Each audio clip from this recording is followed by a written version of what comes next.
For as low as 2,000 pesos, good for 2 packs, ay pwede mo nang masolo ang buong private camp na ito. Just 1 hour away from the metro. Tara, puntahan natin. Nag-book nga agad kami to lock the date. Luckily, available pa yung preferred dates namin. And for just 1,000 pesos, pwede mo nang mapareserve ang date na gusto nyo. Take note guys, wala itong weekend or weekdays rate. Ang galing, 'di ba? From Quezon City ay nagbiyahe kami papunta dito sa Antipolo. Ang tinuro pa nga na daan sa amin ay may mga rough roads. Pero may na-discover kaming daan nung pauwi na kami. Ituturo ko ito sa inyo on a separate video. And from Quezon City, it takes us 1 hour and 30 minutes to reach this campsite. And eto na siya!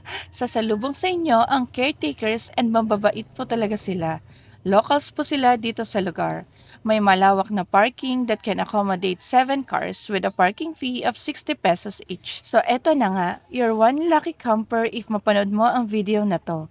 Dahil wala ka na ibang dadalhin kundi foods or mga lulutuin, kumot at sapin sa mattresses. Meron silang 9 big tents that can accommodate 3 to 4 persons. Bawat tent ay merong mattresses, electric fan, power supply at ilaw. Lumapit nga agad si kuya sa akin para ipakonect ako sa wifi. Yes guys, free po yung wifi sa campsite na ito. Going back, meron din kayong gazebo with long table. Pwede kayong mag-celebrate ng birthdays, may kitchen utensils, stove, kawaling malaki at maliit, at meron ding mga kaldero. Lulutuin na lang talaga ang dadalhin nyo. Plates, baso, spoon and fork nga pala ay wala dito, kaya huwag kalimutang isama sa listahan ng mga dadalhin nyo. Punta tayo dito sa CR nila. Meron silang 3 doors, lahat yan with toilet and bath. May bidet, sink, shower at sabitan which is eto talaga ang isa sa hinahanap ko. Pwedeng mag-bonfire sa gabi for just 200 pesos. Dito kayo magtsikahan at tawanan, bonding with family and friends. Ang campsite na ito ay may access to Payaguan River. As early as 6 a.m. may makikita ka ng mga naglalaba at naliliko.